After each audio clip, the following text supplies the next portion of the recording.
नमस्कार दोस्तों, मेरा नाम है सतीश मीणा और मैं आपको कुछ ही मिनटों में व्यंजन की प्रॉब्लम सॉल्व करने वाला हूं। कैसी प्रॉब्लम कि अल्पप्राण किसे कहते हैं, महाप्राण किसे कहते हैं, सघोष किसे कहते हैं, अघोष किसे कहते हैं। भाई साहब, इन व्यंजनों को जानते किस नामों से, जरा इनसे परिचय तो करवा दो। तो परिचय करवाने वाला हूं। बात कर रहे हैं व्यंजन की, तो सबसे पहले तो व्यंजन वर्ण किसे कहते हैं। तो वे वर्ण जो स्वरों की सहायता से बोले तथा लिखे जाते हैं व्यंजन कहलाते हैं। इनकी संख्या कितनी है? तो इनकी संख्या 33 मानी गई है, जो कि मूल है। मूल संख्या कितनी मानी गई है? 33। अब ये जो आपके सामने दिख रहे हैं ना, का से लेकर हा तक, ये सब 33 वर्ण हैं।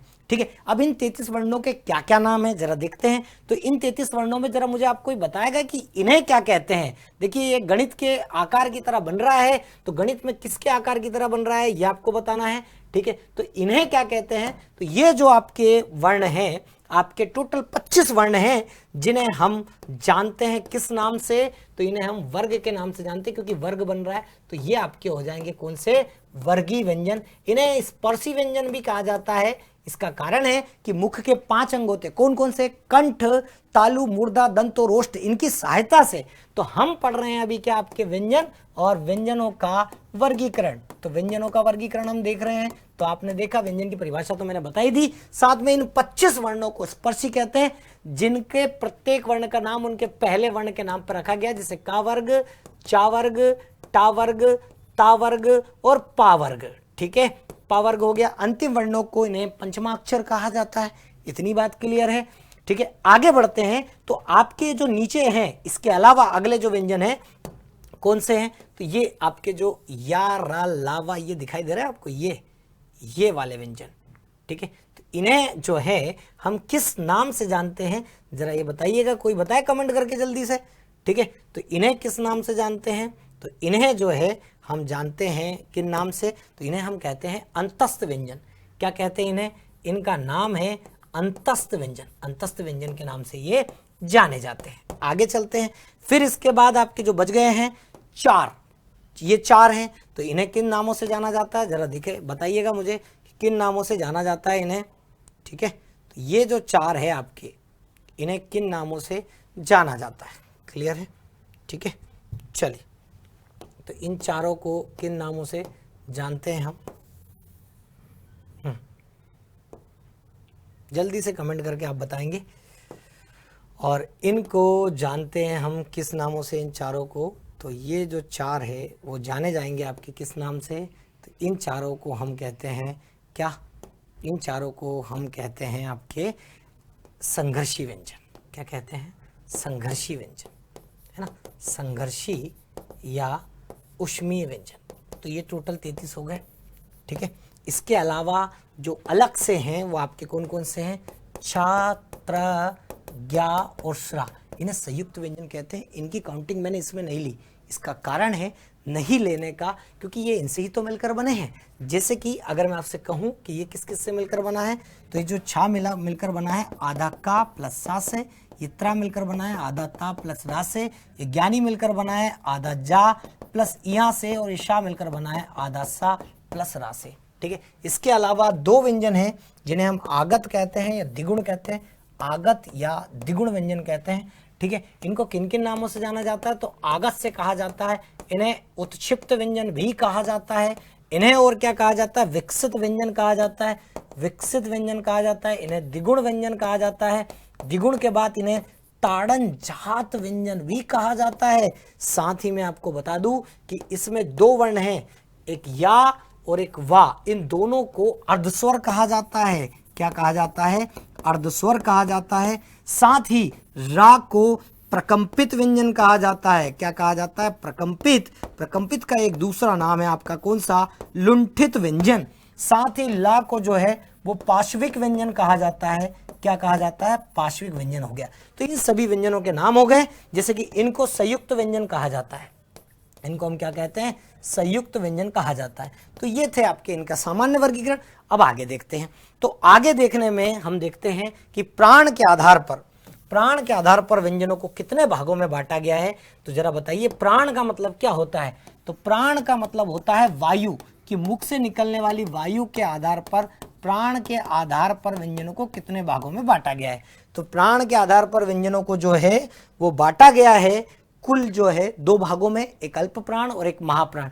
जरा देखते हैं कि अल्प प्राण व्यंजन कौन कौन से हैं। तो आप यहाँ पर देखेंगे कि ये जो है आपके, वो आपके कौन से होंगे, अल्प प्राण। तो अल्प प्राण में आपके जो है कौन कौन से हो गए, तो ये आपका एक हो गया। एक होने के बाद आप देखेंगे 1 3 ये हो गया, ठीक है। 1 3 आपका जो है 1 3 5, ठीक है, 1 3 5 हो गया। इसके अलावा अगर हम देखें तो ये आपका 1 3 5 में जरा देखें, ठीक है। चलिए इनकी थिकनेस जो है वो मैं बढ़ा देता हूँ, 1 3 5, साथ ही आपके ये या रा ला वा, ठीक है। कौन कौन से, ये या रा ला वा, ठीक है। तो इनकी जो है हम थिकनेस को थोड़ी सी बढ़ा लेते हैं, ठीक है। तो 1 3 5 और या रा ला वा, ठीक है। चलिए तो ये हो गए। तो इन्हें हम अगर कहेंगे किन नामों से जानेंगे, तो ये आपके कहलाएंगे कौन से, अल्प प्राण, अल्प प्राण व्यंजन, अल्प प्राण व्यंजन। तो अल्प प्राण व्यंजन में टोटल कितने हो जाएंगे, तो ये 5 5 10 5 15 और 4 19, ठीक है। तो अल्प प्राण व्यंजन हो जाएंगे 19 वर्ण टोटल। कौन कौन से, तो 1 3 5, साथ ही आपके या रा ला वा। इधर देखते हैं कि और अगले कौन से, तो महाप्राण की बात करें तो जिनके उच्चारण में मुख से निकलने वाली वायु की मात्रा कैसी होती है, ज्यादा होती है या अधिक होती है, उन्हें महाप्राण कहते हैं। महाप्राण में आपके आ जाएंगे कौन कौन से, तो महाप्राण में आपके जो बचे हैं, कौन कौन से बचे, 2 4, और साथ ही आपके शा शा शा और हा। कहने का मतलब ये जो बॉक्स में नहीं है वो सब क्या है, महाप्राण। तो एक था अल्पप्राण, एक था महाप्राण। अल्पप्राण में वायु मुख से कम निकलती, इनकी संख्या जोड़ लेते, कितने हो गए, तो देखिए 5 और 5 10, 5 5 10 और 4 14, ठीक है। तो ये टोटल कितने हो जाएंगे, 14 वर्ण, 14 वर्ण और आपके 19 वर्ण, टोटल आपके 33 वर्ण। तो ये तो प्राण वाला कॉन्सेप्ट खत्म। आगे चलते हैं तो आगे और फिर हम देखते हैं कि अब क्या है। तो प्राण के आधार के अलावा हम देखते हैं घोष और अघोष, ठीक है। तो घोष अगर हम कहें, घोष के आधार पर, घोष का मतलब कंपन के आधार पर व्यंजनों का वर्गीकरण, कंपन के आधार पर व्यंजनों का वर्गीकरण दो भागों में कहा गया है।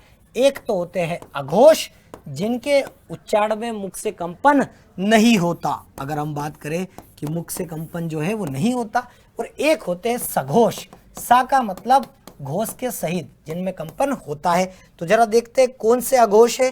तो आपके अघोष में आ जाएंगे पहले तथा दूसरा वर्ण, पहला तथा आपका जो है वो दूसरा वर्ण, पहला और दूसरा, ठीक है। जरा देख लेते हैं कौन कौन सा, ये पहला तथा दूसरा वर्ण, साथ ही आपके आ जाएंगे तीनों सा, ठीक है, तीनों आपके सा आ जाएंगे।